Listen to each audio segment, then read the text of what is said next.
நண்பர் அனைவருக்கும் வணக்கம். பாகிஸ்தான் பத்தின வீடியோ தான் இது. பாகிஸ்தானுக்கு யூரோப்பில் இருக்கக்கூடிய ஒரு முக்கியமான நாடு, மிகப்பெரிய ஒரு அது தண்டனையே சொல்லலாம், தண்டனை கொடுத்துருக்கு அப்படின்னு தான் நம்ம பார்க்கணும். என்னதான் பிரச்சனை பாகிஸ்தானுக்கு ஆக்சுவலான்னு பார்த்தா, எல்லா நாடுகளும் அவங்கள வெறுக்கிறாங்க. அதுக்கான காரணங்கள் நம்ம இந்த வீடியோவில் பார்க்கலாம். அவங்களுக்கு ஆப்கானிஸ்தான் கூட பிரச்சனை, டெய்லி பேசிஸ்ல சண்டை போட்டுக்கிறாங்க, பார்டர்ல குண்டு போட்டுக்கிறாங்க, இவங்க போய் அங்கே தாக்குறாங்க, அவங்க இங்கே தாக்குறாங்க, இந்த மாதிரி பிரச்சனை போயிட்டு இருக்கு. கத்தார் கூடயும் ஒரு விரிசல் வந்திருக்கு, அதை நான் ஒரு வீடியோவில் போட்டிருந்தேன். அது போக யுஏஇ அவங்க அதாவது பாகிஸ்தான்ல இருந்து யாருமே அங்கே வரக்கூடாது அப்படின்னு சொல்லிட்டு விசாவை பேன் பண்றாங்க. இந்த மாதிரி நிறைய பிரச்சனை இருக்கும்போது யூரோப்ல இருக்கக்கூடிய மிக முக்கியமான ஒரு நாடு இந்த பின்லாந்து பாகிஸ்தான் இருக்கக்கூடிய தூதரகத்தை முழுமையா க்ளோஸ் பண்றோம், உங்க உறவே எங்களுக்கு தேவையில்லை அப்படின்ற மாதிரி ஒரு முடிவு எடுத்திருக்காங்க. வாங்க ஃபுல் டீட்டெயில் வீடியோக்குள்ள போய் பார்க்கலாம்.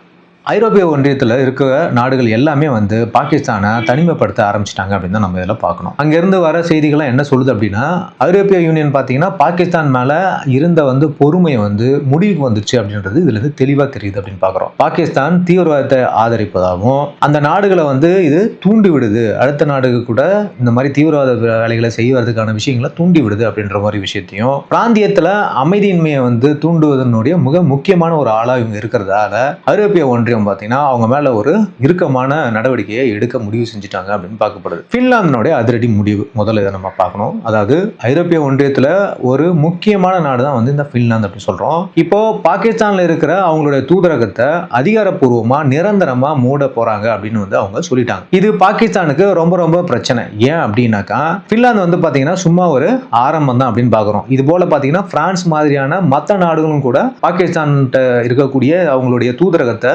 முடிவு செய்யறாங்க அப்படின்ற ஒரு பேச்சுவார்த்தையும் போயிட்டு இருக்கு. பின்லாந்துலாம் ஒரு சின்ன குட்டி நாடுலாம் கிடையாது. ஐரோப்பிய ஒன்றியத்துல ரொம்ப ஒரு முக்கியமான நாடு. மேலும் பாத்தீங்கன்னா உலகத்திலே மிகவும் மகிழ்ச்சியான மக்கள் வாழக்கூடிய நாடு, அதாவது ஹாப்பியஸ்ட் பீப்புள் இருக்கிற நாடு அப்படின்னு சொல்றாங்க. அதோட ரேங்கிங் பார்த்தீங்கன்னா தெரியும், டாப்ல இருக்கு. அதுக்கப்புறம் டென்மார்க் இருக்கு, அதுக்கப்புறம் ஐஸ்லாந்து இருக்கு, அப்புறம் ஸ்வீடன் இருக்கு. இதெல்லாம் top 4 happiest country in the world அப்படின்னு சொல்றாங்க. ஆனா இப்போ அந்த ஒரு மகிழ்ச்சியான நாடு உலகத்துல இருக்கக்கூடிய மிகவும் முக்கியமான ஒரு தீவிரவாத நாடு, அதாவது தீவிரவாதத்தை ஆதரிக்கக்கூடிய மிக முக்கியமான ஆபத்தான ஒரு நாட்டை புறக்கணிக்க முடிவு செஞ்சிருக்கு அப்படின்னு சொல்றோம். அது வேற யாரும் இல்ல, இந்த பாகிஸ்தான் தான். ஏன் மூடுறாங்க, என்ன காரணம் அப்படின்னு பார்த்தோம்னா, பின்லாந்தோட வெளியுறவுத்துறை அமைச்சகம் என்ன சொல்றாங்க அப்படின்னா, 2026 ஆண்டுக்குள்ள பாகிஸ்தான்லயும் ஆப்கானிஸ்தான்லயும் இருக்கிற அவங்களுடைய தூதரகத்தை முழுசா மூடிடுவோம் அப்படின்னு சொல்லிட்டாங்க. அவங்க பாகிஸ்தானையும் ஆப்கானிஸ்தானையும் ஒரே லிஸ்ட்ல தான் வச்சிருக்காங்க அப்படின்னு நம்ம பார்க்கணும். இப்போ ஆப்கானிஸ்தானை விட பாகிஸ்தான் ரொம்பவும் மோசமான சூழ்நிலை இருக்கு அப்படின்னு அவங்க வாதம் வைக்கிறாங்க அப்படின்னு சொல்லப்படுது. பின்லாந்தோட அமைச்சகம் 2 நாடுகளையும் புறக்கணிக்கிறது கண்டிப்பா இது சாத்தியம் அப்படின்ற மாதிரி சொல்லிட்டாங்க. பின்லாந்து சொன்ன காரணம் என்ன அப்படின்னு பார்க்கும்போது, செயல்பாட்டு நோக்கங்கள், அதாவது ஒரு ஆபரேஷனல் ப்ராக்ரஸ் பத்தி அவங்க முதல்ல வைக்கிறாங்க. அதாவது அந்த தூதரகம் இங்க தேவை கிடையாது. ஏன் அப்படின்னா, பின்லாந்துக்கும் பாகிஸ்தானுக்கும் இடையிலான வர்த்தக மற்றும் பொருளாதார உறவு கிட்டத்தட்ட ஒண்ணுமே கிடையாது, ஜீரோ அப்படின்ற மாதிரி அவங்க சொல்றாங்க. அதுக்கடுத்து பார்த்தீங்கன்னா ஸ்ட்ராட்டஜிக் ரீசன்ஸ், அதாவது என்ன சொல்றாங்கன்னா, இதுலதான் ரொம்ப முக்கியமான கவனத்தை செலுத்தணும் அப்படின்னு நம்ம பார்க்கிறோம். அவங்க தெளிவா ஒரு விஷயத்த சொல்லியிருக்காங்க. நாட்டினுடைய மாறி வரும் அரசியல் சூழ்நிலை அவங்க எதை சொல்றாங்கன்னு நமக்கு தெரியும். அதாவது பாகிஸ்தானுடைய இந்த 27வது திருத்தம் ஒன்று பண்ணாங்க இல்லையா அவங்களுடைய அமெண்ட்மெண்ட்ல. ஸோ அதுல பாத்தீங்கன்னா பாகிஸ்தானுடைய அதிபருக்கு, அதாவது நம்ம அசிம் முனீர் அப்படின்னு சொல்லக்கூடிய அந்த டிக்டேட்டருக்கு அதிகப்படியான பவரை கொடுத்து நாட்டை ஒரு சர்வாதிகாரி கையில அவங்க ஒப்படைச்சிட்டாங்க அப்படின்னு பார்க்கணும். அது மட்டும் இல்லாம பாகிஸ்தான் ஆப்கானிஸ்தான் இடையான இந்த பதற்றம் இதெல்லாம் அவங்க பேசுறாங்க அப்படின்னு சொல்லப்படுது. உலகம் முழுக்க பாகிஸ்தான் தீவிரவாதத்தை தூண்டி வர ஆட்களை என்கரேஜ் பண்றது, தீவிரவாதத்தை தூண்டி வருது, இந்த மாதிரியான ஒரு ஸ்ட்ராட்டஜிக்கல் ரீசன் மற்றும் வர்த்தகமே அவங்க கூட இல்லை அப்படின்ற ஒரு ரீசனுக்காகவும் இவங்க இந்த முடிவு எடுத்திருக்காங்க அப்படின்னு சொல்றோம். பின்லாந்துக்கு பாகிஸ்தான் கிட்ட எந்த ஒரு தூதரக செயல்பாடும் தேவையில்லை அப்படின்னு அவங்க முடிவு எடுத்துட்டாங்க. இதுக்கு முன்னாடி பார்த்திருப்போம்,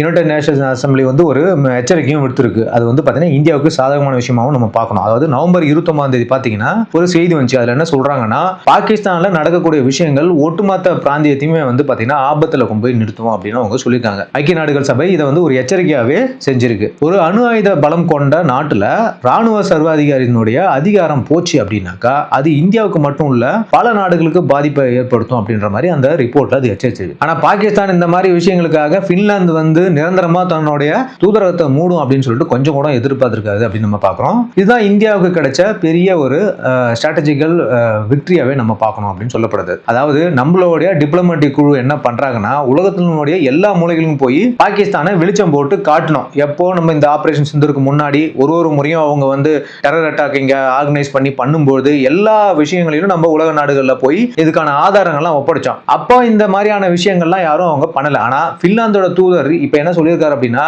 இந்தியாவுக்கு தன்னோட குடிமக்களை பாதுகாக்கக்கூடிய உரிமையும் கடமையும் கண்டிப்பா இருக்கு, அவங்களுக்கு அவங்கள செல்ஃபா காவந்து பண்ணிக்கணும் உரிமை எல்லாமே இருக்கு அப்படின்ற மாதிரி அவர் தெளிவா சொல்லிட்டார். இப்போ இந்த செய்தி வந்திருக்கு என்ன அர்த்தம்னா, இந்தியாவினுடைய இந்த ராஜதந்திர ஒரு அப்ரோச்சுக்கு நிறைய வெற்றி அடைஞ்சிருக்கு அப்படின்னு தான் நம்ம இதெல்லாம் பார்க்கணும். சரி, இப்போ இந்தியாவுக்கும் பின்லாந்துக்கும் என்ன மாதிரி உறவு இருந்துச்சு, அதே மாதிரி பின்லாந்துக்கும் பாகிஸ்தானுக்கும் என்ன மாதிரி உறவு இருந்துச்சு இந்த ஒரு வருஷத்துல அப்படின்னு நம்ம பார்க்கும்போது, பின்லாந்து நாட்டோட அம்பாசடர் பாத்தீங்க அப்படின்னாக்கா அவருடைய தலைமையிலான ஒரு பெரிய பிசினஸ் டீம் 2025 ஜூலை 1 மற்றும் 2ஆம் தேதிகளில் மும்பையில் வந்தாங்க.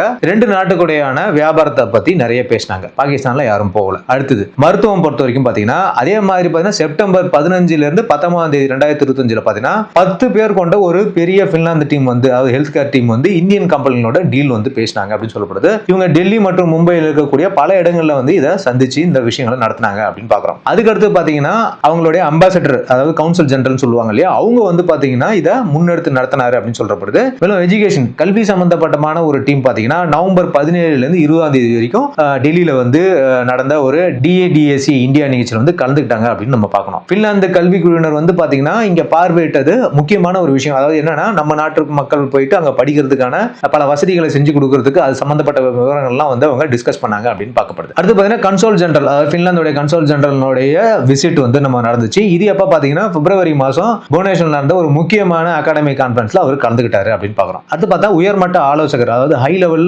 கன்சல்டேஷன் வந்து நடந்துச்சு அப்படின்னு சொல்றோம். இந்தியாவுக்கும் பின்லாந்துக்கும் பாத்தீங்கன்னா இடையிலான ஒரு 13வது வெளியுறவு அளவு ஆலோசனை வந்து இது நடந்துச்சு. இந்த மீட்டிங் பார்த்தீங்கன்னா நவம்பர் 6ஆம் தேதி 2025 நடந்துச்சு அப்படின்னு நம்ம சொல்றோம். பின்லாந்து வெளியுறவுத்துறை அமைச்சர் வந்து இதுல கலந்துக்கிட்டாரு அப்படின்றதையும் நம்ம பார்க்கணும். ஸோ இது எல்லாமே வந்து என்ன காமிக்குது அப்படின்னு பாத்தீங்கன்னா இந்தியா மீது முழு நம்பிக்கை இருக்கு அப்படின்னு நம்ம சொல்றோம். பின்லாந்துடைய அமைச்சர் என்ன சொல்றாருன்னா, தூதரகத்தை, அதாவது பாகிஸ்தான்ல இருக்கக்கூடிய தூதரகத்தை மூடணுன்ற அதே நேரத்தில் இந்தியா ஐரோப்பிய ஒன்றியத்தினுடைய உறவை வந்து இன்னும் நம்ம பலப்படுத்தணும் அப்படின்ற மாதிரி அந்த பின்லாந்துடைய அமைச்சர் சொல்லியிருக்காருன்னு சொல்லப்படுது. இந்த செய்தியோட டைமிங்கை பாருங்க, நவம்பர் 30 வந்து பின்லாந்து ஒரு செய்தி விடுது. அதாவது 2 செய்தி அவங்க விடுறாங்க. ஒன்னு என்ன அப்படின்னா, பாகிஸ்தான்ல இருக்கக்கூடிய எம்பசியை மூடணும். இன்னொன்னு என்னன்னா, ஐரோப்பிய ஒன்றிய உறவுல வந்துட்டு இந்தியா கூட அதிகமா வந்து டெவலப் பண்ணணும். இந்த 2 செய்தி அவங்க சொல்றாங்க. அதாவது இந்தியா கூட அதிகமா உறவு வச்சுக்கணும்னு சொல்றாங்க, பாகிஸ்தான்ல எம்பசியை மூடு அப்படின்ற மாதிரி சொல்றாங்க. இது எல்லாமே ஒரே நாள்ல வந்ததுன்னு பார்க்கணும். பின்லாந்து இப்போ பாத்தீங்கன்னா இந்தியாவுக்கு ஆதரவா முழு ஒரு பந்தத்தை கட்டிட்டு இருக்குன்னு தான் இந்த விஷயத்துல நம்ம பார்க்கிறோம். நவம்பர் 4 வந்த செய்தியில பாத்தீங்கன்னா பின்லாந்துடைய அதிபர் மோடியை பத்தி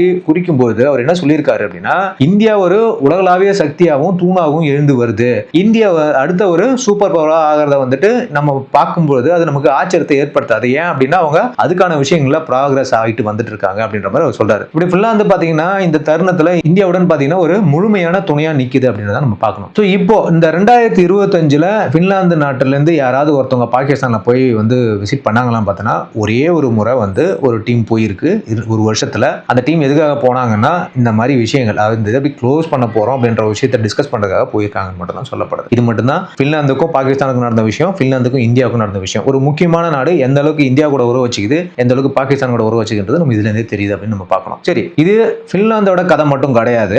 நான் சொன்ன மாதிரி பாத்தீங்கன்னா ஐரோப்பிய ஒன்றியம் பாத்தீங்கன்னா இப்போ எல்லா வகையிலும் பாகிஸ்தானுக்கு பிரச்சனையை உருவாக்கிட்டு தான் இருக்கு அப்படின்னு நம்ம சொல்றோம். பாகிஸ்தான் வந்து தனிமைப்பட்டது வந்து பாத்தீங்கன்னா வெளிச்சம் போட்டு நிறைய விஷயங்கள் காட்டுது அப்படின்னு நம்ம பார்க்கணும். கடந்த வாரம் பாத்தீங்கன்னா பிரெஞ்சோட கடற்படை நேவியோட ஒரு ஸ்டேட்மெண்ட் வந்துச்சு. அதுல என்ன சொன்னாங்க அப்படின்னாக்கா, பாகிஸ்தானுடைய செய்தி நிறுவனங்களும் மற்றும் அவங்களுடைய அந்த ஊடகங்களும் வந்து ஒரு தவறான நியூஸை வந்து பரப்பிட்டு வந்தாங்க. அது என்ன அப்படின்னு பாத்தீங்கன்னா, ஒரு பிரெஞ்சோட நேவல் ஆபீசர் வந்து ரஃபேல் ஜெட் வந்து திறமையானதான், அதை ஓட்டின இந்தியர்கள் வந்து திறமையாற்றவங்க, அதனாலதான் அது சுட்டு விழுதப்பட்டது பாகிஸ்தானால, பாகிஸ்தான் திறமையா செயல்படுது அப்படின்ற மாதிரி அவர் சொன்னதா ஒரு பொய்யான விஷயங்களை வதந்தியை பரப்பிட்டு இருந்தாங்க. அது பொய்ன்னு சொல்லி பிரெஞ்சோட நேவல் கமாண்ட்ல இருந்தே ஒரு ஸ்டேட்மெண்ட்டை வெளியிட்டாங்க உலகத்துக்கு. அது கரிய பூசின மாதிரி ஆச்சு அப்பவே பாகிஸ்தானுக்கு. அதுக்கப்புறம் US காங்கிரஸ்ல ஒரு ஸ்டேட்மெண்ட் வந்து அவங்க வெளியிட்டாங்க. அதுல அவங்க என்ன சொன்னாங்கன்னா, ரஃபேல் போர் விமானத்தினுடைய தரத்தையோ அதனுடைய திறமைகளை வந்துட்டு உலகத்துக்கு மத்தியில கெடுக்கணுன்றதுக்காக சைனாவும் பாகிஸ்தானும் தவறான செய்திகளை வந்து பரப்பினாங்க அப்படின்னு சொல்லிட்டு அந்த ஸ்டேட்மெண்ட்ல US காங்கிரஸ்ல அவங்க சப்மிட் பண்ண ஸ்டேட்மெண்ட்ல அவங்க வந்து அதை தெரிவிச்சிருக்காங்க பார்க்கப்படுது. ஸோ இந்த மாதிரி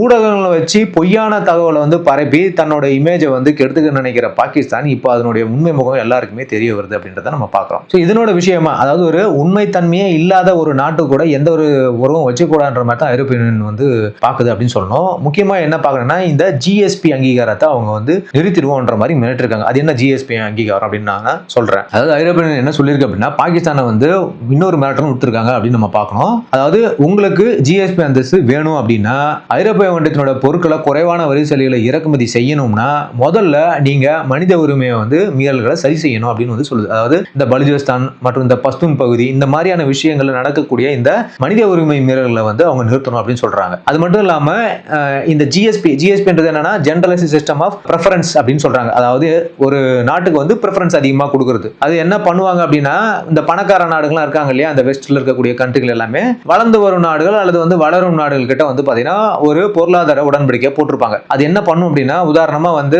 ஒரு துணியோ இல்ல கார் பாகங்களோ இப்ப பாகிஸ்தான்ல இருந்து யூரோப்புக்கு போகுதுன்னா அது பின்லாந்தோ இல்ல யூரோப்புக்கோ அது போகுது அப்படின்னா அங்க வந்து அவங்களுக்கு 0 டாரிஃப் கொடுப்பாங்க. அப்படி இல்லைன்னா குறைஞ்ச டாரிஃப் போடுவாங்க. அப்படி போடும்போது என்ன ஆகும் அப்படின்னா யூரோப்ல விற்கக்கூடிய பொருளை விட பாகிஸ்தான்ல இருந்து ஏற்றுமதி செய்யப்பட்டு அங்க விற்கக்கூடிய பொருளுடைய விலை வந்து கம்மியா இருக்கும். அதனால அந்த நாட்டு மக்கள் வந்து அந்த பொருளை வாங்குவாங்க. அதனால இவங்களுக்கு வியாபாரம் கிடைக்கும், அதாவது பாகிஸ்தானுக்கு நன்மை கிடைக்கும் அப்படின்ற ஒரு விஷயம் தான் இந்த ஜிஎஸ்பி அப்படின்னு சொல்றது. இது வளர்ந்த நாடுகள் வந்து இந்த மாதிரியான சலுகைகள்லாம் வந்து வளரும் நாடுகளுக்கும் அல்லது பின்தங்கிய நாடுகளுக்கும் கொடுப்பாங்க அப்படின்னு சொல்லப்படுது. ஸோ ஐரோப்பா என்ன சொல்லுது அப்படின்னா இந்த மாதிரி நீங்க ஹியூமன் ரைட்ஸ் வயலேஷன் பண்ணிட்டு இருந்தீங்கன்னா இந்த ஜிஎஸ்பியோட விஷயத்தை நாங்க நிறுத்திடுவோம் அப்படின்ற மாதிரி ரொம்ப தெளிவா சொல்றாங்கன்னு பார்க்கப்படுது. ஸோ இப்போ பாகிஸ்தானுக்கு அடுத்தடுத்து வந்து பாத்தீங்கன்னா பயங்கர பிரஷரை யூரோப் வந்து வச்சிட்டு இருக்கு அப்படின்னு தான் நம்ம பார்க்கணும். ஒரு விஷயமும் பார்க்கும்பொழுது இப்போ அடுத்ததா இந்தியா கூட எப்படி ஒரு உறவு வருது அப்படின்னா இப்போ வந்திருக்க நியூஸ் படி என்ன நடக்க போகுதுன்னா அதாவது அடுத்த குடியரசு தினத்தை அன்னைக்கு பாத்தீங்கன்னா ஐரோப்பிய ஒன்றியத்தினுடைய எல்லா உறுப்பினரும் இருக்கக்கூடிய நாடுகள் வந்து இந்தியா வர போறாங்க அப்படின்னு சொல்லப்படுது. இது ஒரு சரித்திர முக்கியம் வாய்ந்த குடியரசு தினமா தான் இருக்கும் அப்படின்னு சொல்றாங்க. ஏன் அப்படின்னா ஐரோப்பிய ஒன்றியத்தோட கிட்டத்தட்ட பாத்தீங்கன்னா 27 நாடுகள் வந்து இந்த யூரோப்பியன் யூனியன்ல இருக்கு. இவங்க எல்லாமே ஒரு ஃப்ரீ ட்ரேட் அக்ரிமெண்ட்டுக்காக இங்க வராங்க அன்னைய டேட்டுக்கு அப்படின்னு நம்ம பாக்குறோம். இது சர்வதேச உறவுல ரொம்ப ரொம்ப முக்கியமான விஷயமா நம்ம பாக்குறோம். ஐரோப்பிய யூனியன் எப்பவுமே பாத்தீங்கன்னா ஒரு மிடில் பவர் டிப்ளமசியா தான் இருக்கும் அப்படின்னு நம்ம பார்க்கப்படுது. இதுதான் வந்து இந்தியாவுக்கும் உதவுது அப்படின்னு நம்ம பாக்குறோம். அமெரிக்கா இந்தியா உறவும் பாத்தீங்கன்னா இப்போ ரீசென்ட் டேஸ்ல வலுப்படுது அப்படின்னு நம்ம பாக்குறோம். ஏன்னா நம்ம 2-3 டீல் அவங்க கிட்ட போட்டிருக்கோம். ஜாவ்லின் மிசைல் டீல் போட்டிருக்கோம், LNG டீல் போட்டிருக்கோம். இந்த மாதிரி அவங்க கிட்ட நிறைய பொருட்களை வாங்குறோம். ட்ரம்ப் இருக்கிறதுக்கு முன்னாடி நமக்கு அமெரிக்காவுக்கும் நமக்கும் வந்து நிறைய உறவுகள் தான் இருந்துட்டு போயிடுச்சு. ட்ரம்ப் மட்டும் தான் இப்ப பிரச்சனை தவிர அமெரிக்கன் மக்கள் வந்து இந்தியா கூட பிரச்சனை கிடையாது. அதனால ட்ரம்ப்ன்றவர் ஒரு டெம்பரவரி பிரசிடென்ட் தான். அவர் போனதுக்கு அப்புறம் இன்னும் இந்த உறவு வலுப்படும் அப்படின்னு தான் நம்ம பார்க்கணும். ஏன்னா ட்ரம்ப் இந்தியாட்ட மட்டும் பிரச்சனை பண்ணல, உலகத்துல இருக்கிற எல்லா நாடுகளுமே தான் பிரச்சனை பண்ணிட்டு இருக்காரு அப்படின்னு தான் வந்து நம்மளுடைய வியூகம் இருக்கு. அதனால ட்ரம்பை வச்சு நம்ம அமெரிக்காவை எடை போட முடியாது இப்போதைக்கு. அதனால இந்த உறவு வந்து வளர்ந்துட்டு தான் வரும் அப்படின்னு நம்ம பார்க்குறோம். மேலும் பார்த்தீங்கன்னா இந்த ட்ரம்ப் விரும்புகிற அசீம் முனீர் பார்த்தீங்கன்னா மற்ற நாடுகள்கிட்ட வந்து அவர் தனிமைப்படுத்தப்பட்டார் அப்படின்னு தான் பார்க்கணும். உலகம் இப்போ இந்தியாவோட தான் வந்து துணையில நிற்கிது அப்படின்னு பார்க்குறோம்.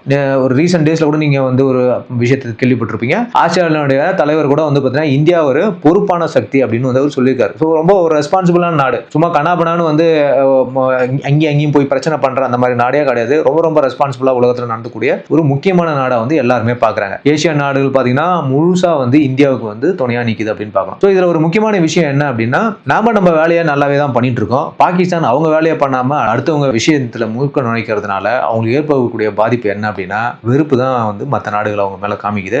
ஒரு நாடும் அவங்கள விட்டு போயிட்டே தான் இருக்கு அப்படின்னு நம்ம பார்க்கணும். இதன் மூலம் அவங்க வந்து தனிமைப்பட்டு வராங்க உலகத்தில் அப்படின்றத இந்த வீடியோல இருந்து நம்ம தெளிவாக தெரிஞ்சுக்கிறோம். ஓகே மக்களே, வீடியோ இன்ஃபர்மேட்டிவா இருக்கும் நான் நம்புறேன். கண்டிப்பா நம்ம சேனல் சப்ஸ்கிரைப் பண்ணுங்க, உங்க கருத்துக்களை கமெண்ட் பண்ணுங்க, வீடியோக்கு லைக் பண்ணுங்க, உங்க ஃப்ரெண்ட்ஸ்க்குலாம் ஷேர் பண்ணுங்க. மீண்டும் அடுத்த ஒரு இன்ஃபர்மேட்டிவ் வீடியோட உங்களை சந்திக்கிறேன். அது வரைக்கும் தேங்க்யூ, பை, ஜெய் ஹிந்த்.